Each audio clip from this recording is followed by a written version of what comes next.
All right, so the first step is to take off this side trim panel. You could use a basic screwdriver, but a little plastic tool like this interior removal tool is great. So we're just gonna get in there to pry it, and then once it starts, it'll come right out. And then we're gonna take this piece out. This can be a little tricky if you haven't taken it out before, but once it gets started, it'll come out nicely. Just be careful when you do this one because it is a bit delicate. Now we'll take out the glove box. There's a little side hydraulic piece here to lower it slowly, just unclip there. Sometimes it'll pop off the back in there. We'll get that back in later. And then there, it just kind of pushes in on the side panels here. Just pull on it a little bit and it'll come all the way down. There it goes. There it goes. And once it comes down, it'll pop right out. And now we'll just get the screws out.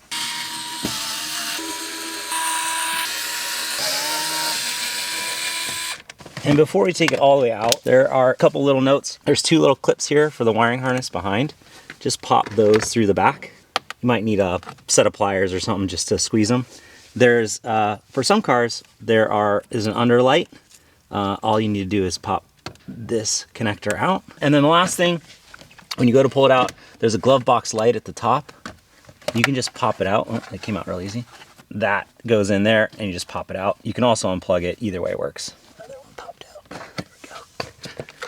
And that's it for the glove box. Now we'll move off to the driver's side. There we go. And then the next step is to get the bottom of the steering column out so that we can get the CAN bus connection in there.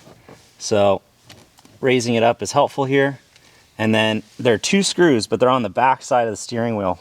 So I've turned the wheel 90 degrees left because the screw is tight in the back. The other thing that's gonna be really helpful is if you have like a long screwdriver, because it's a little bit tight to get in there.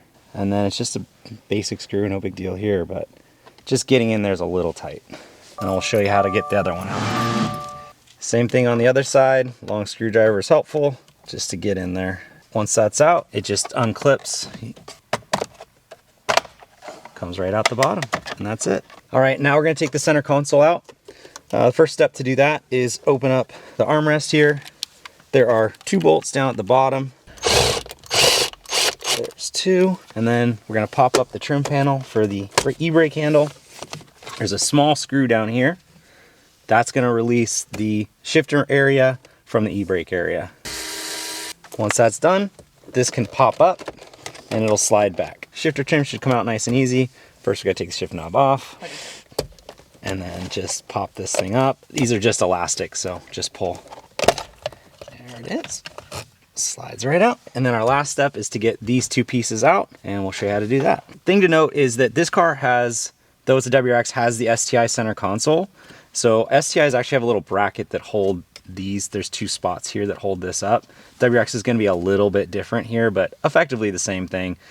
So if you have an STI, it's gonna have a bracket. If you have put the STI console in your WRX, you probably won't have that bracket. That's okay. And if you have a WRX, it'll be slightly different through here. But either way, there could be two screws right here and right here. And then we'll get these screws that will be there for all of them. And then there are two clips on the back side, and then we'll pull them out.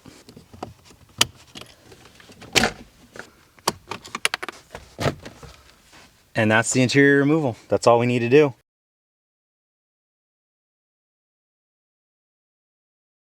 Let's put the interior back in.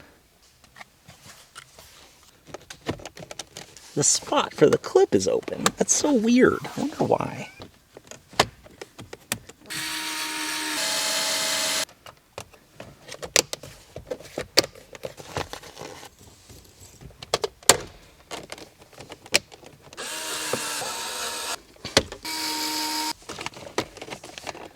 Oh, there it goes.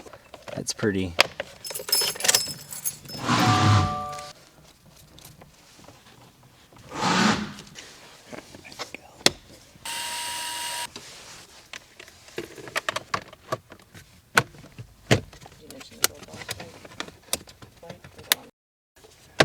Don't forget the glove box light.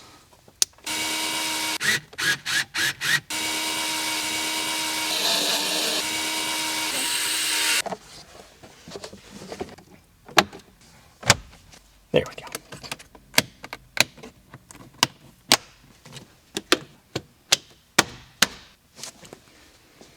Just like that.